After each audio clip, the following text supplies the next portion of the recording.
Olá amigos, aqui é Edmilson Barros e você está no canal do YouTube Minutos de Direito Médico. Se você ainda não se inscreveu no nosso canal, se inscreva. Nosso tema de hoje é atestados médicos para fins de perícia médica. Vamos lá?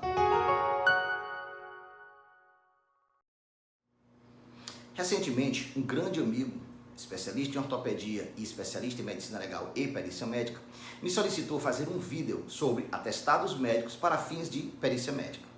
Você, médico assistente, certamente já passou pela situação de um paciente seu solicitar um atestado médico para levar para alguma perícia médica, visando a concessão de benefícios por incapacidade ou para algum outro tipo de benefício financeiro.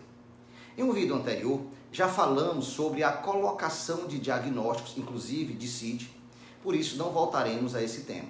Peço aos senhores e às senhoras que vejam esse vídeo sobre colocação de diagnósticos que está na nossa playlist. Os pontos nevrálgicos a serem esclarecidos agora são outros bem mais conflitantes.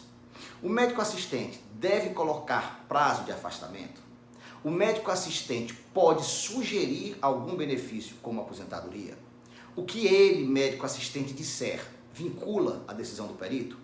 Se o médico assistente for super especialista naquele determinado assunto e o perito de outra especialidade ou até mesmo sem especialidade, o perito estaria vinculado ao que disse o super doutor mega especialista?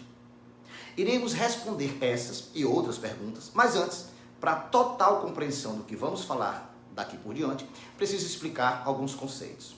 O que seria profissiografia, médico assistente, médico da empresa e médico perito? Profissiografia, grosseiramente, seria a radiografia da profissão exercida por aquele paciente. Uma descrição detalhada do que ele faz naquele cargo, naquele emprego ou naquela função. Uma informação que é fornecida pelo local onde o paciente trabalha.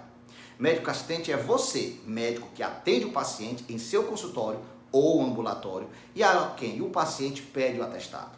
Você, por mais super especializado que seja, labora apenas na área médica, com relação médico-paciente estreita de confiança. Você tem o objetivo de fazer o nexo causal, o diagnóstico, o tratamento e o prognóstico. No caso do paciente trabalhar para alguma empresa, o médico do trabalho é aquele contratado por essa empresa para atender o trabalhador. Esse médico pode até, eventualmente, fazer o diagnóstico, mas ele visa evitar que o trabalhador adoeça ou que agrave a sua doença naquele ambiente de trabalho.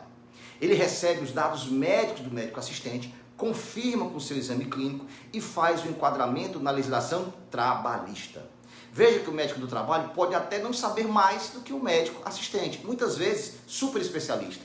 Mas por conhecer a profissiografia do trabalho daquele colaborador, naquele setor, naquela empresa empregadora, a ele, médico do trabalho, cabe afastar ou não o trabalhador da empresa, se for cabível, sugerindo mudança de função ou enviando ao INSS para a perícia.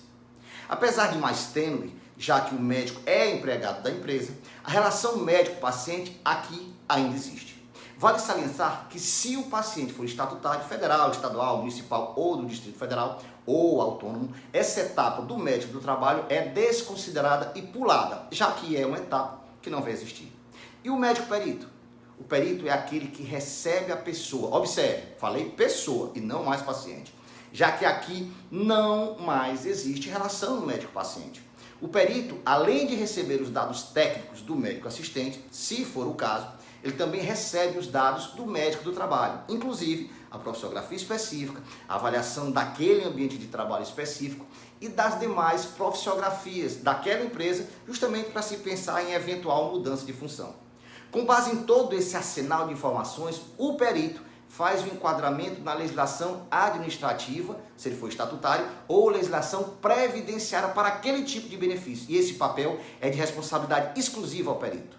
Isso ocorre não porque ele sabe mais do que os demais anteriores, muitas vezes ele nem é especialista, mas porque a análise dele, além de ser mais completa e abrangente, ainda é ele quem tem o poder dado por lei para definir aquele caso com base na legislação própria. Legislação essa que quase sempre é de desconhecimento dos médicos que atenderam anteriormente aquele paciente. Pois bem, então com base no que eu expliquei, como devem ser os atestados médicos para fins de perícia médica? Ele deve conter os dados ordinários básicos, tais como nome completo do paciente e do médico, com identificação do médico, do CRM, o RQE se ele tiver especialidade, a data da emissão daquele atestado e a assinatura do médico. Esse é o padrão. Mas deve também constar a profissão, o diagnóstico do paciente por escrito ou CID, com a devida autorização daquele paciente para essa liberação do diagnóstico e os dados médicos específicos, tais como evolução clínica, citando inclusive quando e como o quadro começou, tratamentos realizados, estágio atual da doença, programação de tratamento ou de acompanhamento futuro e prognóstico. E só. Qualquer conteúdo adicional, além disso, pode gerar problemas ao médico emissor por ultrapassar os limites de suas atribuições e, na prática, não passe de mera sugestão. Sugestão essa que seria do médico assistente ao perito. E principalmente, porque é o perito quem deve definir o benefício e o período de afastamento. Em regra, o médico assistente tem o poder de afastar do trabalho o seu paciente por até 15 dias. E ainda que, colocando mais do que isso não vincula os demais médicos. Se mencionado o prazo de afastamento acima desses 15 dias, o que já é uma impropriedade, esse prazo excedente é mera sugestão, que pode ser reduzida ou até ampliada pelo médico do trabalho e pelo médico perito. Portanto, jamais fale que o segurado tem direito a algum tipo de benefício, até porque pode faltar um outro requisito administrativo exigido por lei, como o período de carência, por exemplo. Você pode até colocar o tempo, mas expressamente escreva a palavra sugiro, tantos dias, após colocar os dados médicos necessários para a perícia. Por hoje é só.